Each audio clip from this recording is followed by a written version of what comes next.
Ms. Brooks, Denise said, eyes flicking between me and the form. The original complainant listed herself as a concerned friend and spiritual mentor, Lydia Carter.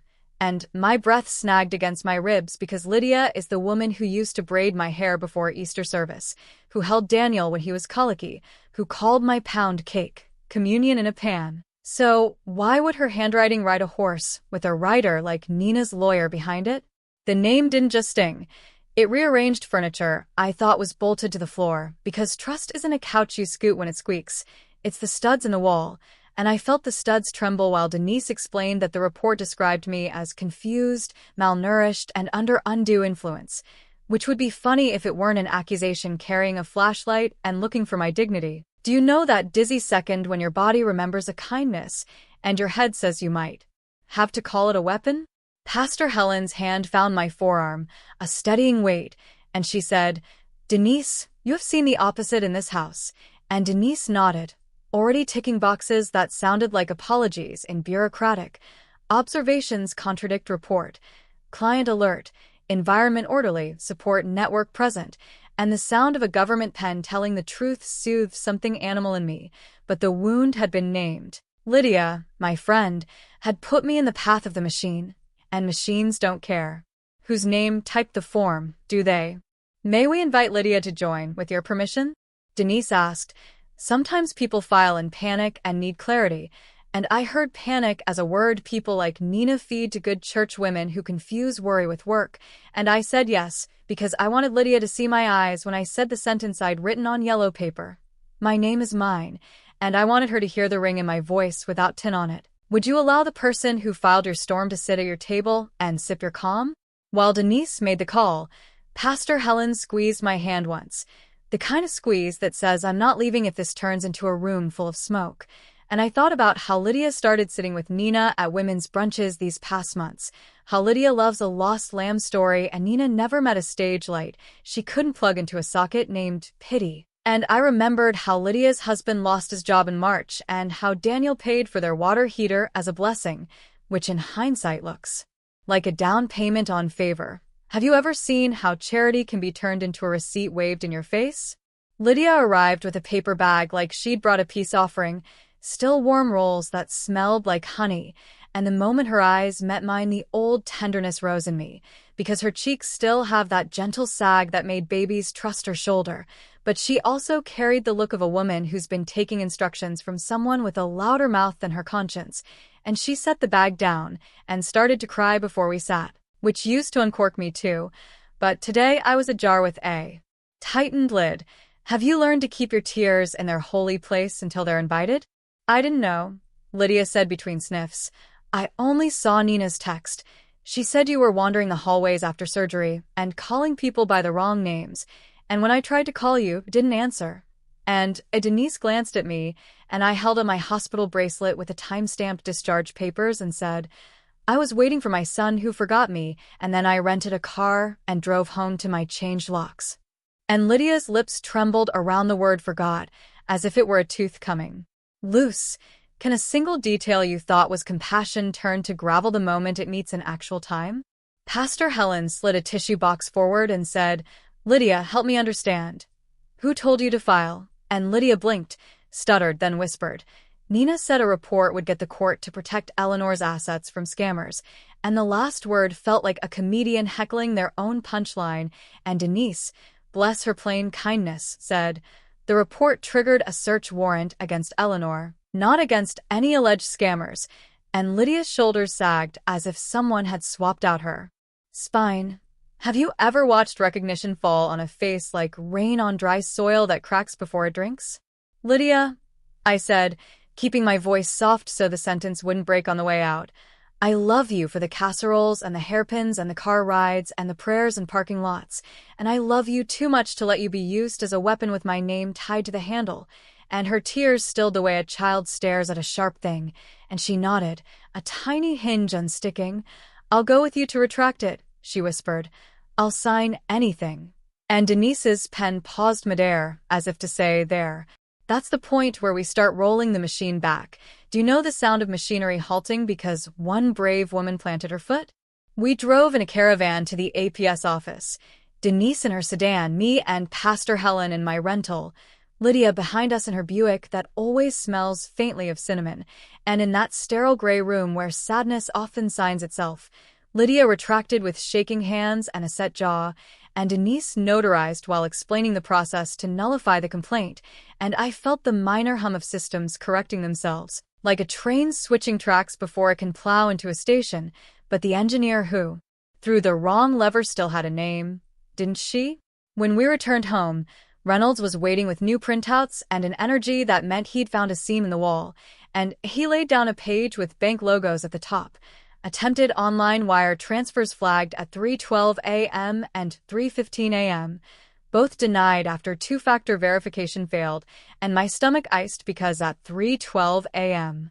I was sleeping with my phone on the nightstand like a watchman curled up on a bench, and he tapped a line labeled Device Fingerprint, Unknown iPhone, Location Approximate, 0.2 miles from residence, and I looked toward Lydia's street and shook my head, but Reynolds already shook his.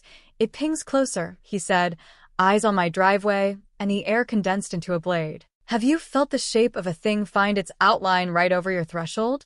We pulled the footage from Mr. Whitaker's doorbell again and widened the frame. At 12:41 a.m., Nina, in my robe, barefoot.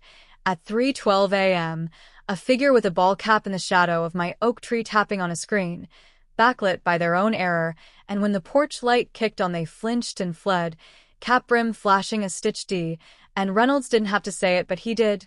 Daniel. And my throat closed not from shock but from the slow, heavy grief of patterns. Do you know the sorrow that is? Older than outrage? I sat, because if you're going to break, better in a chair, and Pastor Helen stood behind me like a pillar in an old sanctuary, and we made a new list, because grief needs a to-do list or it will use your body as its clipboard. Call Bank Fraud Division. Freeze external transfers.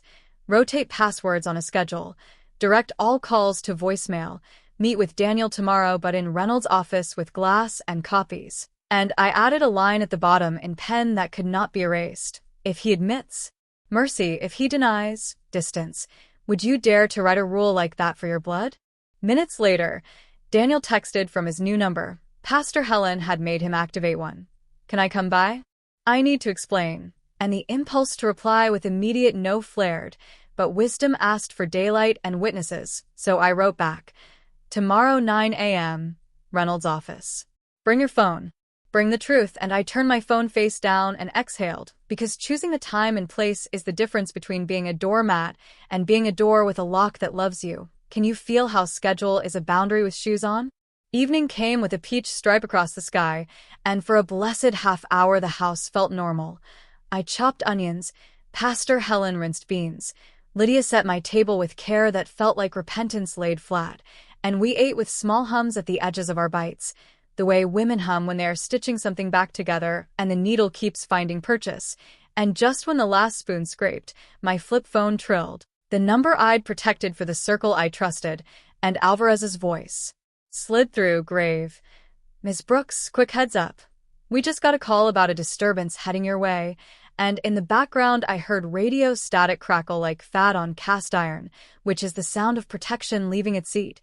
Would you gather your breath or your photographs first? We hadn't even set our bowls in the sink when we heard it. Bass from a car turned up too loud, high voices fueled by cheap courage, and then Nina on my lawn. Phone raised, live stream smile pasted on, saying to an invisible audience, "We're here to help Eleanor. She's being isolated. This is elder abuse." And two women from her beauty salon clique flanked her like punctuation marks in heels, and my jaw went calm because I had already rehearsed the sentence.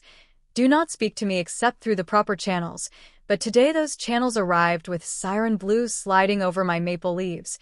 Don't you love when the right uniform gets there before your temper does? Alvarez stepped out first, palm open to the night, voice low and public. "Ma'am, Miss Brooks has requested no contact. Please disperse." And Nina, drunk on audience, chirped, "I'm advocating. She's not safe." And then pointed her camera at my lit windows as if liability could be conjured by a lens, and Denise, who had parked out front to check on me after hours, God bless her overtime, walked into frame with her badge. Any and all safety checks are concluded. Ms. Brooks is competent and clear.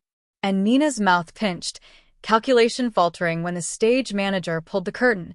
Can you feel the heat of a performance when the theater suddenly turns on the house lights? Enough, I said, opening the door and stepping out with my cardigan tied like a flag. You have two choices. Leave now or accept a restraining order in the morning. And silence fizzed for a heartbeat as if pride were soda, and someone had just dropped a truth cube in, and Nina said, too loud, "You can't keep me from Daniel." And from the curb a voice answered, "Not mine. She can keep you from me." And Daniel stepped into the wash of the cruiser's lights, hair uncombed, face sober in the way. Shame sobers when lies stop buying at drinks, and for an instant the air itself hesitated as if to see whether the boy I raised or the man he'd been rehearsing would pick the next line. Which one do you think opened his mouth? "I did it," he said, voice rough, hands trembling. "I filmed the signatures, the plan, the drafts. I called APS from Nina's phone. I thought if I could get control, I could fix everything, and I was wrong." And the two salon women peeled away from Nina like leaves in a stiff wind, because apologies aren't photogenic, and Nina lunged toward him with a hiss of his name like a curse, "Daniel." And Alvarez inserted his body like a comma between a sentence and a bad decision, and my heart hurt and also got very still, because there is a silence that says, "Finally, tell it all. Do you know the difference between an apology and a beginning?" Reynolds arrived with papers in a slim folder as if summoned by honesty itself, and he spoke softly, as if to a skittish dog that might yet come. "Daniel, we can make a proffer. You cooperate fully, and counsel will assess recommendations. You'll bring devices, passwords, timelines." And Daniel nodded like a drowning man given a rope he isn't sure he deserves, and he handed his phone to Alvarez with both hands. The seating of a weapon disguised as a toy, and Nina screamed. A wild peal that made the night flinch. "Traitor," and one of the salon friends murmured, "Girl, hush." The first useful thing she'd said all day. Have you seen how crowds disband the moment the hero stops auditioning for them? Inside again. Doors closed, locks warm with use. I sank to the chair by the window and finally let my tears report for duty. Not as mercy for them, but as relief for me. And Pastor Helen sat at my feet like a sturdy bench, and Lydia refilled my water with small, reverent hands. And I looked at the list on my table. Mercy if he admits, distance if he denies, and circled mercy with a pen that did not shake. Because mercy is not forgetting. Mercy is remembering with a boundary. Can you hold both truths without dropping either? We set the morning plan. Meet at Reynolds' office. Sign the police statement. File for a restraining order against Nina. Enroll Daniel in counseling at the clinic with the thick chairs and the peppermint tea. Change the garage code. Take fresh copies of the trust to the bank manager who calls everyone honey. And before we turned off the lights, I took the will from its folder and slipped it into the safe. Not as a threat, but as a lullaby for my home, because paper can be a pillow when it carries your name correctly. What would you tuck in before you tuck yourself? Night settled for real then. Quieter now that spectacle had tired itself out, and I went to brush my teeth and caught my reflection. Hair untidy, eyes ringed but clear, mouth set like a woman who would no longer be lived in without rent. And when I came back into the bedroom, a draft kissed my ankles, and my skin prickled with the old library sense that a window had been left open to invite trouble to perch. And before I could turn to check, I heard it. A soft scrape, a faint metallic click from the back door. Not desperate, practiced, someone trying a key that no longer fit, and I reached for my phone as the porch light blinked to life on its motion sensor, and a shadow moved across the glass in a shape I recognized by the slope of its shoulders, and my voice came out low, even. "Alvarez," but the call went to voicemail because that is what cliffhangers do to good men at midnight, so I stood very still, keys in my left hand like a little ring of metal teeth, while the deadbolt shivered against a trespasser's will, wondering if the person on my back step was there to beg, to break, or to bury something they didn't want found. What do you think I saw when I finally pulled the curtain back 2 inches and stared into the face that had come to test whether my new boundary would hold? If this chapter gripped you and reminded you that mercy lives with boundaries, not instead of them, tap like, Drop a comment with the line you'll use when someone tries your lock, and hit subscribe. Next, Dawn comes with a confession under oath, a folder of evidence that bites, and a back porch visitor whose smile hides a set of keys I thought I'd already taken back. Through the narrow gap in the curtain, the porch light carved a sharp line across a familiar face. Lydia's husband, Harold, cap tugged low, jaw set like a man trying to lift something heavier than he is, a small brass key biting the pad of his thumb as he tested my deadbolt with a patience that had rehearsed itself, the way a thief learns the rhythm of a guard dog's breath. Do you know that instant when recognition lands and your fear rearranges into a plan? I unlatched the chain an inch, not to open but to speak, because sometimes voice is the first lock that holds, and I said, "Harold," steady as a librarian calling last minutes at closing time, "that key won't work anymore." And he flinched, not guilty so much as cornered, muttered, "Eleanor, please, Lydia's in trouble. Nina's threatened her with a lawsuit if we don't retrieve documents." And the way he swallowed the word documents told me someone had packed a crime into Charity's lunchbox. Have you heard how a single word goes heavy when it's carrying more than it admits? "Step back," I said, lifting the phone into view. Or I called Deputy Alvarez, and Harold held both hands up, palm out, the universal sign for I brought excuses without proof, and he whispered through the door, "Nina told me there's a USB. If we just bring it, they'll leave Lydia out of it." And my eyes cut to the ceramic dish on the counter where the flash drive had sat like a small storm. The bagged evidence was already with the police, and Harold's key clicked uselessly against my new boundary. Like rain on a tin roof, predictable and loud. Would you feel pity for a man sent to fetch the thunder after the sky already moved? "Go home, Harold," I said. "Protect your wife by staying clean." And I watched the battle in his shoulders, love dragging against fear, until he dropped the key into his pocket with the air of a man who has just understood he was play-acting in a show written by someone else, and he backed off the porch, eyes wet in the way men never allow in daylight, and I didn't soften, because mercy without clarity is just a softer knife. Do you hold the line even when a good man begs because a bad woman sent him? The night settled again, porch light blinking to sleep, and I stood very still and let the house tell me it was with me. The refrigerator's humble hum, the maple's leaf hush, the new deadbolt's quiet pride, and I whispered to the kitchen air, "Thank you for holding," a prayer you can only say to wood and metal if you've ever lived through a door that didn't. Have you thanked your locks lately for teaching you how boundaries sound? Morning brought pale gold like a promise that still needed witnesses, and I dressed in a neat navy skirt and the gray cardigan Walter called my armor, slipped the trust folder into my bag, and drove to Reynolds' office with a calm that felt earned, like a diploma you finally decide to frame. And when I walked in, Daniel was already there. Clean shirt, shaved jaw, the shaky dignity of a man who stayed up all night choosing not to run. Do you know that fragile look hope wears when it hasn't yet decided if it will stay? We sat at a conference table polished to a moral shine, and Reynolds, his tie straight, placed a digital recorder in the center as if planting a small, fair judge between us, and he said, "This is a voluntary proffer. Speak fully, answer precisely, and we will submit your statement with recommendations." And Daniel nodded, fingers laced so tightly his knuckles went white, and Pastor Helen, witness and ballast, took a seat behind me, her pen poised, ready to catch what truth might spill. Have you ever felt a pen become a lighthouse? Daniel began in a voice that straddled apology and report. "I met Nina at a charity night. She said my mother needed guidance, that scammers targeted widows, that we should consolidate accounts. She noticed the hitch in Mom's G when she signed the donor book, and I inhaled sharply, the gall of it, to learn my name's small broken curve had been cased on an evening meant for generosity, and," he continued, "she said we could protect Mom by getting power of attorney. Just in case. I practiced the signature. I told myself I was rehearsing safety, and he bowed his head because naming a lie by its pet name in a lawyer's office is a kind of exorcism. Can you feel the sulfur lift when someone stops calling poison perfume? Reynolds asked for dates. Daniel gave them. Asked for devices. Daniel surrendered them. Asked for accomplices. Daniel said the names like pills you swallow because the cure needs them. Nina. Her cousin, Troy, tech with a shady side. One salon friend, Clarissa, driver and decoy. Harold brought to retrieve. Lydia used for cover.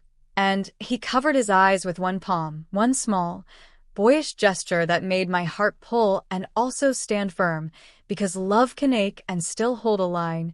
Can yours? When did you realize it was theft? Reynolds asked, and Daniel's laugh cracked. No humor in it. When I turned my mother's wedding photo face down. When I heard my own voice on the video practicing her name. When I saw the lock shine and felt proud. And he winced at the word proud as if it had burned his tongue, and I looked directly at him and said nothing, because sometimes the holiest discipline is to let a man hear himself without adding sugar or salt. Could you leave a silence intact long enough for it to work? Reynolds clicked the recorder off, made notes, and said, "Next steps. Full written statement. Turn devices to the detective. Restraining order against Ms. Blake." He looked at me to confirm Nina's last name for the record. Voluntary counseling appointment confirmed. Bank fraud affidavit signed. And Daniel nodded, voice barely a breath. Yes. And then, almost childlike, "Mom, I'm sorry." And I answered, "Not a script, but a covenant. I will walk with you as far as you walk toward truth. I will not chase you if you turn back." And the room held its breath the way rooms do when a blessing has been properly measured. Would you accept a blessing with conditions if it's the only kind that keeps both of you honest? We left the office in a small procession of purpose. Reynolds to file, Daniel to the precinct, me to the courthouse where paper and ink become fences, and at the clerk's counter I signed the petition for a restraining order, my hand steady, my G-hitch thriving like a stubborn flower, and the clerk, a woman with lavender nails and kind eyes, slid the stamped copy back with a smile that said she'd seen worse and better and believed we might be leaning toward better. Don't you love bureaucrats with pastoral souls? Outside on the courthouse steps, the air tasted like cold metal and daylight, and my flip phone buzzed with a text from Alvarez. "Found more on drive. Call me." And I dialed. Heartbeat even now, and he said, "Ms. Brooks, the mirrored contents show a draft quitclaim of your house to Daniel. Notarization sheet blank but templated, plus a checklist titled, Transfer Day. Today's date." And the chill that ran under my cardigan wasn't fear so much as disgust turned to resolve, and I thanked him, my gratitude clean and unfancy, and he added, "We'll assign a patrol car to pass your street for 48 hours, the kind of sentence that sets a tired widow's shoulders an inch lower. Have you felt safety arrive as a schedule?" At the bank, honey-voiced manager Denise. Different Denise. This town is full of Denises sent to deliver cents. Photocopied my trust, added notes to my profile, flagged unusual activity, and issued new debit cards with a soft clack that sounded like a small door closing on a small thief, and she said, "If anyone attempts in-branch changes, we call you and the police." And I wanted to hug her across the counter, but settled for, "Thank you." Because some gratitude belongs inside the ledger like a line item under assets. Decent people, have you counted those in your books? From there, I drove to the church, not because God sits in drywall and stained glass, but because Pastor Helen's office held that plumb-line piece, and she met me with a plate of sandwiches and the whisper, "Eat first, testify later." And I smiled even as my stomach winced, because nourishment before narration is a holy order, and we sat, and when we finished, she said, "Lydia asked to see you." And my chest tightened, fragile and stubborn like an old hinge that still swings. "Would you open for a friend who hurt you if she arrived with both palms up?" Lydia came in small, as if apology could make a woman physically narrower, and she said, before breath, "I went to Nina's shop. I told her I retracted." She laughed. She said the internet loves a villain and that she knows how to feed it. Then she warned me that if I didn't stay loyal, she would tell the women's group a story about Harold and the cashier from Food Lion. And Lydia's mouth trembled over words she didn't want to believe. And I felt a hot flash of older sister anger for a woman who braided my hair and tended my sick, and I said, "We are done living in rooms where threats hang from the ceiling like party decorations. Do you ever realize you've been calling a hostage situation a friendship?" We cooked a plan right there on the church's old oak table. Lydia would write a factual account and deliver it to Reynolds. She'd block Nina and change her number. Harold would send me a written statement of last night's attempt and his withdrawal. Pastor Helen would convene 2 elders as witnesses, and Sunday, after service, I would stand in front of the women's group with my will in order and my voice clear and say, I will not attend any story where pity buys tickets instead of truth. Because sometimes the only way to drain a rumor is to pour a gallon of unshakable fact on the floor. Could you speak that loudly in a room that taught you to whisper? On my way home, the sky bruised toward rain, and I stopped at the florist for a small plant, a pot hose, hardy, forgiving, because something in me wanted to put green in my kitchen that didn't ask anything back, and as I paid, my phone dinged. A message from an unknown number with a single photo attached. My garage, cracked open 2 inches, the metal teeth of the door visible, and a caption, Forgot something, sweetheart. And my vision tunneled, the shop's chimes going tinny, because the garage code had been changed, but doors remember hands, and hands remember shortcuts, don't they? I drove home slow, eyes counting neighbors, Mr. Whitaker sweeping, the Ortiz twins chalking galaxies on the sidewalk, Teresa's van parked 2 streets over like an ally at ease, and I pulled into my driveway and kept the engine running while I looked, really looked. No footprints in the muddy patch by the spigot, no fresh scratches on the garage metal, the slit of shadow too thin to hide anything bigger than a cat, and still, the sense of being watched hung like a wet sheet. Would you go in or call for backup over what might be a taunt? I texted Alvarez the photo and pulled into the street again, looping the block once so my arrival would be unpredicted, and when I came back, a squad car rolled by slow as a benediction, and the officer in the passenger seat lifted 2 fingers in greeting, and I parked. We did the house the way you do a crime scene even when it's your kitchen. Lights on, corners checked, doors open with hip and hand, not just heart, and in the garage I saw the simple truth. The emergency cord had been tugged from outside, releasing the door's lock and allowing a hand to lift it just enough to slide in a phone. Click a photo, slide out, rehook, and leave the taunt like a snake's skin. Have you ever admired a predator's cunning while hating the way it made your ribs feel hollow? Back inside, the phone lit again, a live stream link. Nina, glossy and lit like a reality show villain, was talking in a car, her ring light leaving moons in her pupils. Ladies, they're trying to silence me. Elder abuse is real. If anything happens to me tonight, it's because powerful people in this town are covering, and the comments crawled with little fires. Believe women. Protect Nina. Where's the proof? And I felt old and young at once. Old because lies now travel faster than truth. Young because I suddenly wanted to run a race I could win. The one where you outlast spectacle with receipts. Do you feel that animal hunger to answer nonsense with paper? I didn't answer the stream. I sent Reynolds the link. I water my plant. I put soup in a jar for Lydia.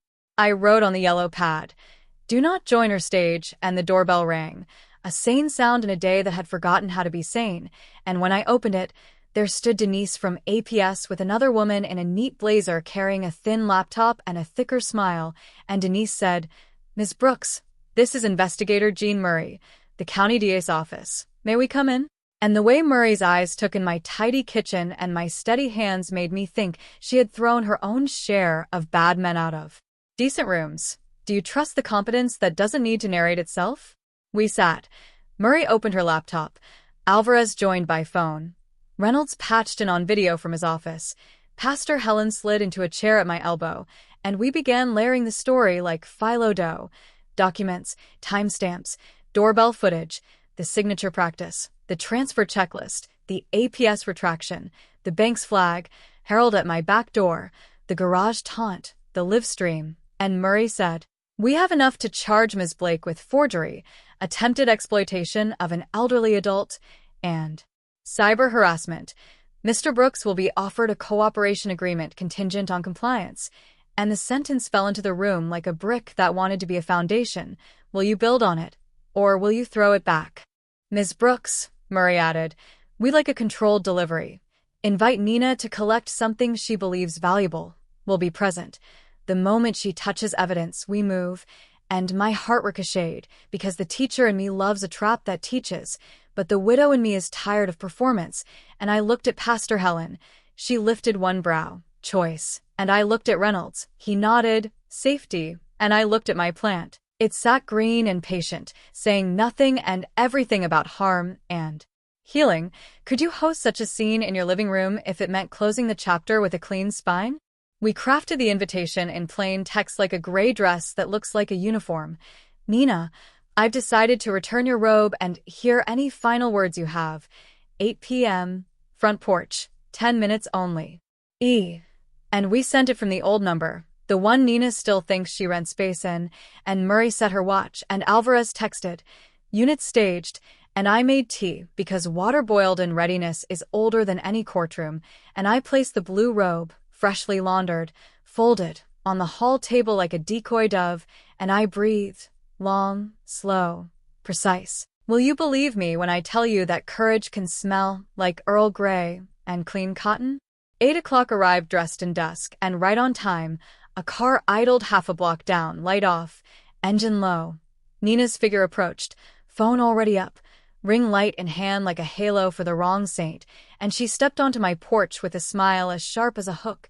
"Eleanor, darling," she purred, "I knew you'd come to your senses," and I held the robe out with a neutral face, because neutrality is a net if you hold it just right, and I said, "Here.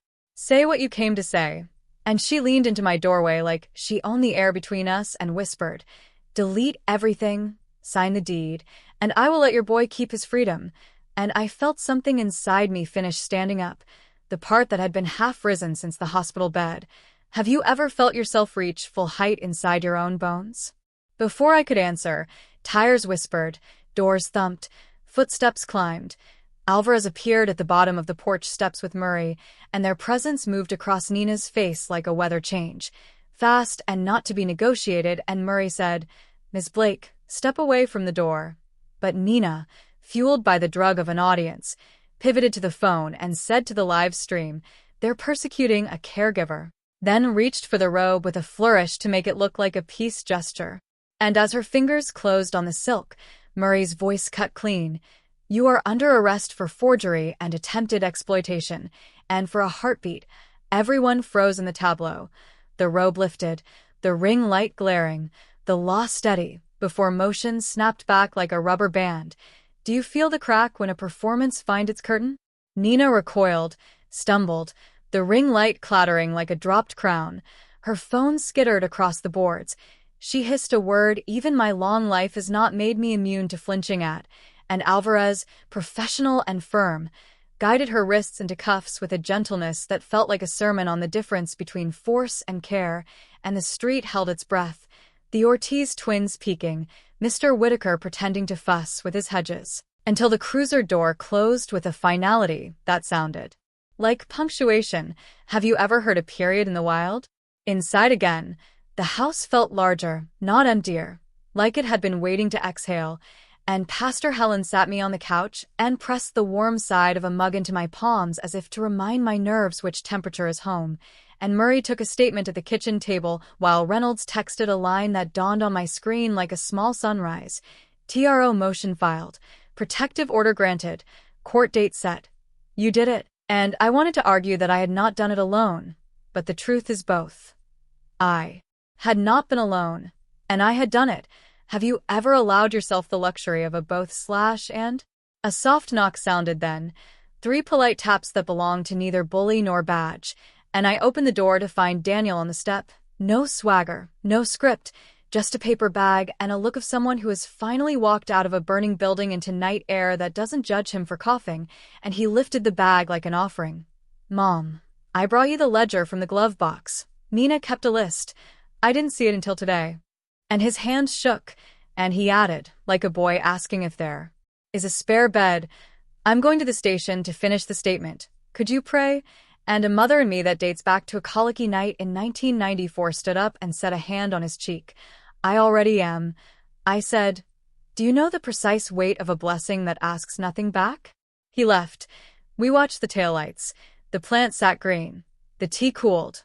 The house breathed, and I allowed myself 12 minutes, no more, no less, of pure, relieved weeping, face in my cardigan, shoulders shaking like someone finally allowed to tell the truth to her own bones, and when the timer chimed, yes, I set one.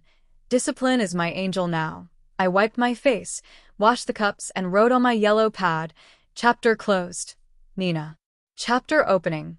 Repair, as if naming the next labor would give my hands something clean to carry. Do you also set your grief on a timer so your life gets a turn at the table? It was after 10 when the quiet went honest again.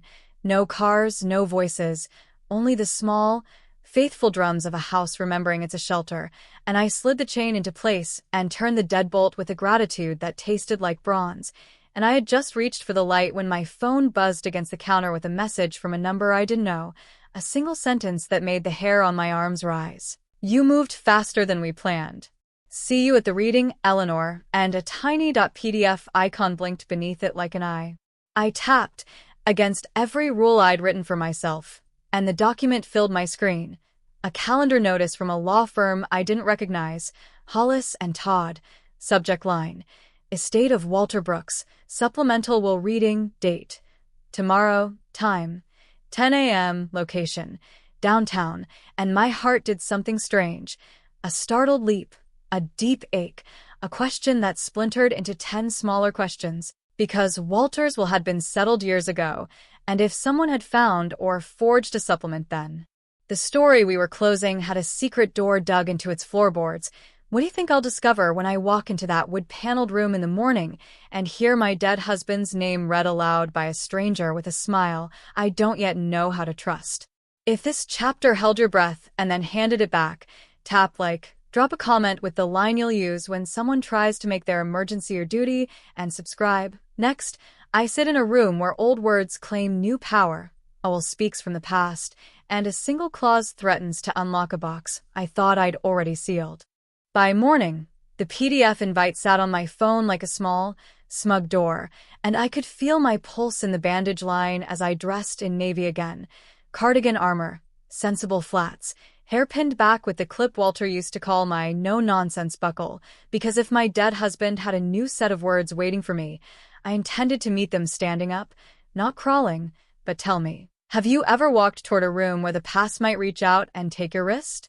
Reynolds didn't like surprises disguised as appointments, so he insisted on meeting me on the sidewalk outside Hollis and Todd, his tie crisp, his eyes scanning the windows the way a fisherman watches a calm surface for the real story, and he murmured, "We're on guard.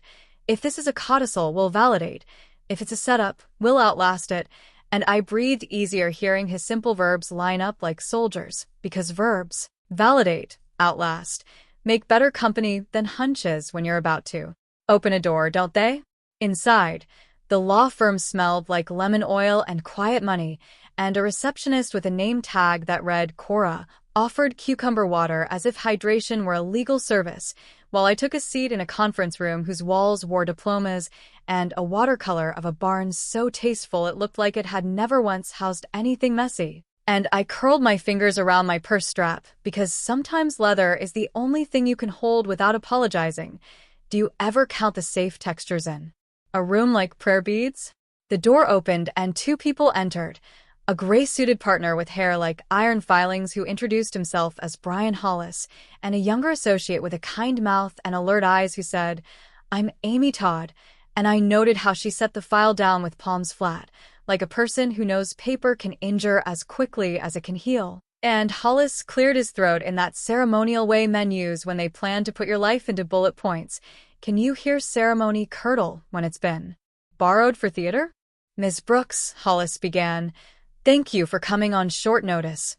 We received, late last night, a courier document purporting to be a supplemental will, dated 9 months prior to Mr. Brooks's passing, naming our firm custodian for reading, and the phrase purporting to be rhymed with my ribcage in a way that didn't feel like a hymn, and I glanced at Reynolds, who nodded once, measured, calm, alert. Because a good attorney's nod can lower your blood pressure by 10 points. Have you ever watched someone else's composure get into your lungs? Amy opened the folder and slid a sealed envelope toward me with a string and button closure that turned my stomach into a fist, because grief has muscle memory and mine knows the feel of legal cardboard, and she said, the packet was accompanied by an unsigned cover note typed on plain paper, no letterhead, requesting a public reading at 10 a.m. today, and Reynolds' brow lifted a millimeter, the legal equivalent of a gasp, and he said softly, We'll treat this as an attempt at intimidation. Until authentication proves otherwise, which felt like popping the right bubble in a room full of soap. Do you feel braver when someone names the bluff before the cards are turned? Hollis cut the string, slid out a document, then paused as if he'd remembered how funerals sound, and he read, Walter James Brooks, of sound mind and body, do hereby declare this to be my supplemental will, and my throat tightened at the sound of Walter's name in another man's mouth, because names are not just labels. They are doorways a stranger can step through and rearrange furniture you built with your own hands. Have you sensed a man you loved walking the room when his name gets spoken in mahogany air? The first paragraphs were housekeeping, reaffirming the primary will, confirming prior bequests to the church library and to my sister's grandchildren. Lines I remembered from signatures I had watched dry on a different table. Then came a section header in Walter's no-frills phrasing. Conditions precedent for primary residence, and Hollis read, should my wife, Eleanor, at any time be subject to pressure, coercion, or manipulation by any person, including our son, to alter title of residence or control of accounts against her stated will, the primary residence shall pass into the Brooks family trust with Eleanor as sole life tenant. Any heir who initiates or participates in such coercion shall be disinherited from real property interests until corrective steps and counseling have been completed to Eleanor's satisfaction. And my hand went to my mouth not in shock but in recognition, because this was Walter all over, plain English that locks like a bank vault. Do you know the relief of hearing the dead put their body between you and the living? Amy continued, voice steady. Additionally, should any person change locks or restrict Eleanor's access to the residence without her written consent or a court order, such act shall trigger immediate transfer of house title into trust managed by Reynolds and Kane to protect Eleanor's occupancy and legal rights. And for a moment the room grew bright around the edges. The way the world looks after you've been underwater too long and your head breaks the surface, and I exhaled a sound that might have been a laugh, finally brave enough to be born. Have you ever felt your bones tilt back into alignment because a sentence pulled them? Reynolds' pen scratched, then stopped, and he asked the only question that mattered. Authentication, and Hollis spread the pages. Signature is consistent with Mr. Brooks's original will. Witness lines are not the same too as the primary instrument. The notary stamp is legible. We will verify the commission number. Paper stock matches what our office used that year. We did not draft this, but we are referenced as trustees. And my mind ran back through a winter day when Walter, hat in hand, had teased me that he'd sharpened our fences, and I had laughed and asked if that meant hammer or humor, and he'd kissed my forehead and said, both. Do you ever realize a memory was a message too late? Before relief could settle, Amy turned another page and her brow pinched. There's a handwritten note clipped here in blue ink. Different pen says, for reading, timing matters. Deliver fear along with fact. And she frowned as if the ink itself sweated malice, and Reynolds murmured, that line isn't Walter, and I knew it in my marrow. My husband didn't write riddles to scare old women. He tightened bolts and told straight truth. So who had clipped theater onto my blessing, and to what end? Cora tapped softly on the door and slid a note to Amy. 2 guests requesting entry, Ms. Nina Blake and counsel, which would have been funny if it hadn't felt like a snake asking for a front row pew, and before my breath could catch, another note followed on its heels. Deputy Alvarez in lobby? And I said, yes to Alvarez, no to Nina, and Hollis hesitated the way men do when they think politeness is law. But this was my house for the hour, and I repeated, no to Nina, because I am done setting places for people who bring gasoline to my table, are you? Alvarez entered with a nod that combed my nerves into a part, and he stood by the wall, quiet muscle in a suit, while Reynolds leaned forward. Mr. Hollis, Miss Todd, we'd like to pause the reading until authentication is confirmed and until the court can be apprised. We further request the envelope and the clip note be preserved for prints, and Hollis bristled at being ordered in his own barn painting, but Amy, God bless her study, said, agreed, and slid evidence bags from a drawer like she'd been waiting her whole career to use them on a case that mattered to a real person. Do you love when someone's readiness meets your emergency like a handshake? We moved to signatures, my acknowledgement of receipt, chain of custody logs, Reynolds' notice to the court, and the quiet rhythm of procedural justice smoothed the jagged parts of my breath the way a good hymn sands down a hard Sunday. And when we stood to leave, Alvarez angled his body between me and the hall, because in the lobby sat Nina with a new lipstick and an old live stream perched on her thigh like a trained bird. Do you ever marvel at how drama wants an audience, even when the show is already closed? She rose, voice syruped for the camera. Eleanor, did the will say anything about how much you owe me for caring for your son? And I smiled the way old women smile at toddlers who just learned a rude word, and I said, the will said my porch is closed to stage performances. And Alvarez simply lifted a hand and said, ma'am, you've been served, because Murray had sent a runner with a restraining order. And the way Nina's face pinched made the receptionist's succulents look like they were finally enjoying the show. Can you taste the bright flavor of a paper that says, no farther? Outside, the sky sat low with rain like a promise of washing, and Reynolds' phone buzzed. Murray, authenticating notary now. Hold reading in abeyance. Good news on digital forensics later. And I could have kissed every vowel, but I settled for a long exhale that tasted like hot copper turning to tea, because goodness deserves manners even when your backbone wants to shout. What would you do with your hands if relief offered you a chair and a drum at the same time? Back home, the house greeted me with the honest smell of onion and lemon from last night's dishes, and I walked room to room with a patience that felt like inventory of blessings. The safe with the will tucked inside, the new lock humming confidence, the plant unfurling two small leaves as if to show off, and I whispered Walter's name aloud once because I wanted to meet him in the air where law and love overlap. And for a breath, I swear I could smell motor oil and the sharp kindness of the man who taught me the difference between a socket and a screwdriver. Do you ever talk to the dead when paperwork finally proves they still protect you? The phone rang. Daniel. Mom, he said, voice clearer. I'm at the station. They took my statement. Murray says cooperation will count. I'm heading to counseling at 2, and I said, good. Then added the sentence that felt like a bridge with planks strong enough to hold us both. I'm proud of each honest step. I will not praise any lie. And he inhaled, shaky. That's fair. And after we hung up, I leaned my forehead against the cool window pane and let the old ache travel my bones like a train I no longer had to ride. Can you feel grief moving through you without taking up a bed? At noon, Denise from APS popped by with a form for my signature and a slice of pound cake that tasted like the church kitchen and the end of a long funeral, and we sat at the table while she said, the retraction is processed, the complaint is null. I'm closing your file. And the word closing felt different here than it had in a judge's seal. It felt like a quilt finally stitched at the edge, and I signed, my G hitching proudly. And Denise smiled as if she were stamping a passport because sometimes leaving a country of chaos deserves a passport stamp, doesn't it? Then the doorbell. Pastor Helen with a thermos of soup because she believes in everything hot, and behind her, Lydia with Harold carrying a shoebox like it might explode, and we gathered in my kitchen while Harold set the box down with both hands and said, it's our copy of the church ledger, donor nights, names and dates, who sat with who.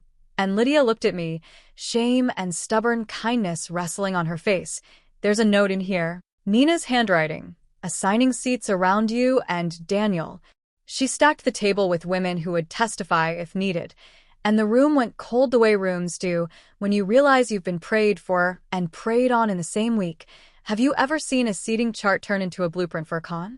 We photographed pages, texted them to Reynolds and Murray, labeled the box with a thick marker, and Lydia burst into tears, heavy, hard, the kind that can't be daubed, and I gathered her in my arms because mercy is a language I speak fluently even when I am tired, and I whispered, you were aimed, you didn't pull the trigger. And she sobbed into my cardigan until we both smelled like salt. And Pastor Helen reached across the table and patted Harold's knuckles the way one would calm a skittish horse. Do you know the sound of a kitchen deciding to forgive without forgetting? The afternoon stretched and softened. I watered the pothose, returned Deputy Alvarez's call, sent Daniel the name of a counselor who doesn't mistake a grown man's tears for weakness.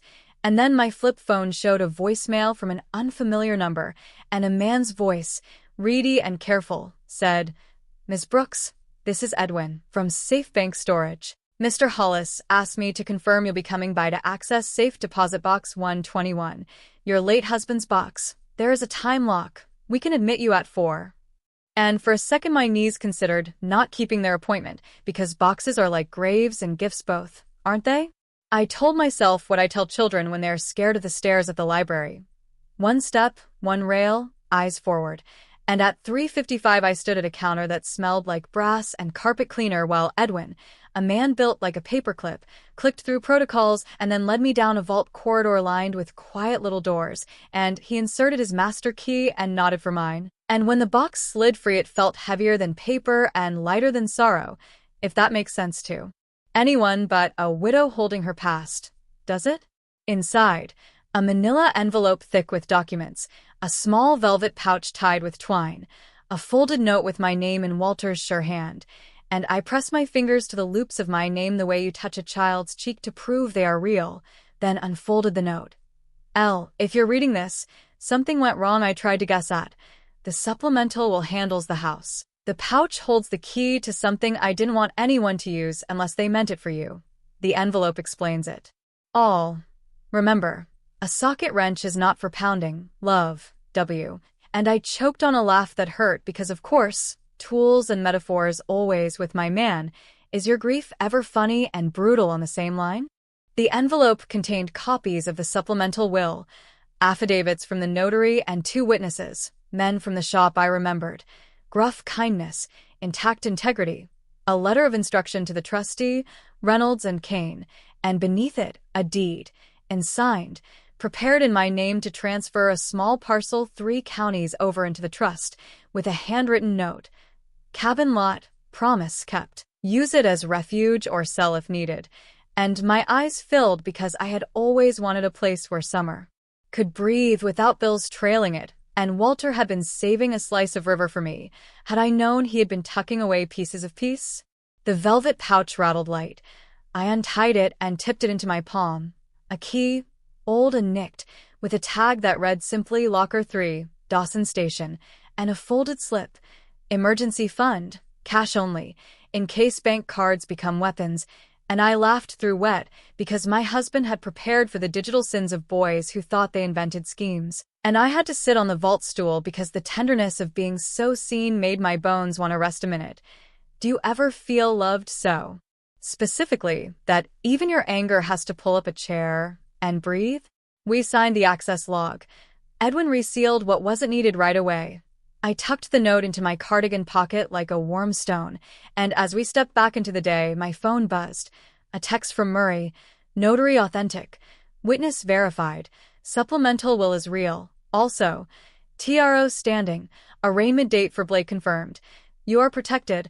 And for a heartbeat I leaned against the brick and let the sky be bigger than my news. Because sometimes the most radical thing you can do with safety is look up. Have you looked up lately just because you could? On the drive home, the maples flamed tips of orange like faith teasing the edges of sight, and when I turned onto my street, I saw Mr. Whitaker's hand wave, the Ortiz twins chalking "Good job, Miss E" in crooked rainbow letters on my sidewalk, and I rolled down the window to laugh, cry a thank you, because neighborhood is a verb, not a noun, and verbs are the only things that keep you from fossilizing while you're still alive. Will you let your block be a village if it volunteers? The house held me like it had been practicing all day, and I set the Dawson Station key on the counter beside Walter's note, placed the cabin lot deed copy in the safe, and allowed myself a minute to imagine Riverlight on a wall and a window that knew my name. Then the doorbell rang again. Not frantic, not false. 3 even chimes, and on the porch stood Amy Todd, alone, trench coat damp with honest rain, file under her arm, and an expression that made me brace. The look of a person who likes you enough to tell you the thing that will hurt before it heals. Do you know that look? Ms. Brooks, she said gently, stepping inside at my nod. We verified the supplemental will. It is solid. Your husband did right by you. And because he did, someone tried to weaponize his kindness. The bluing clip note, the deliver fear line. It has partial prints. They match a paralegal who worked here briefly last year and currently works at Nina Blake's cousin's tech firm, and my heart dropped to an old, cold place and then sprang to anger's furnace. because of course, fear was outsourced. Like laundry in a bad motel, was this whole town auditioning for a cautionary tale? Amy continued, "We've fired him. The DA is looped in.